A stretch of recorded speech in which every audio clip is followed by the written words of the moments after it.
Understanding Whiskey on the Rocks.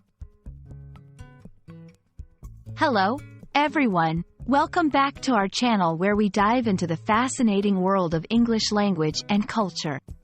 Today, we're going to explore a popular phrase that you might have heard in movies, at bars, or in casual conversation, whiskey on the rocks.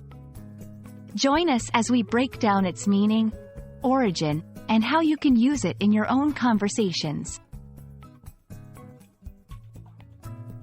When someone orders a whiskey on the rocks, they are asking for a glass of whiskey poured over ice cubes. The term, rocks, refers to the ice cubes. This method of serving whiskey is favored by many because it slightly chills the drink without diluting it as much as crushed ice would.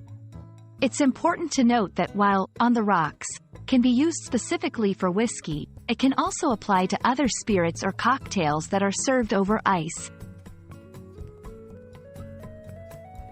The phrase, on the rocks, has been in use since at least the 1940s.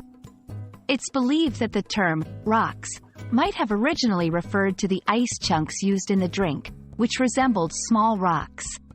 Another theory suggests that it comes from the Scottish tradition of chilling whiskey with river stones cooled in the stream. Regardless of its true origin, the phrase has become a staple in bars and restaurants worldwide. Understanding the context in which whiskey on the rocks is used can be quite helpful. Here are a few examples. Ordering at a bar, "I'll have a whiskey on the rocks, please."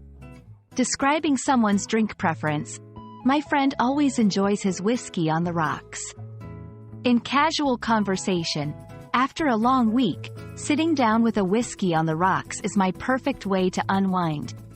Remember, using phrases like this in your everyday English can add a layer of richness to your conversations and help you sound more like a native speaker. We hope this video has shed some light on the intriguing phrase, whiskey on the rocks.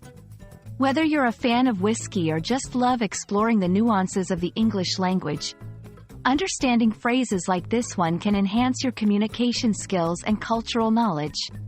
Thanks for watching, and don't forget to like and subscribe for more insights into the English language. Cheers to learning, and see you in the next video.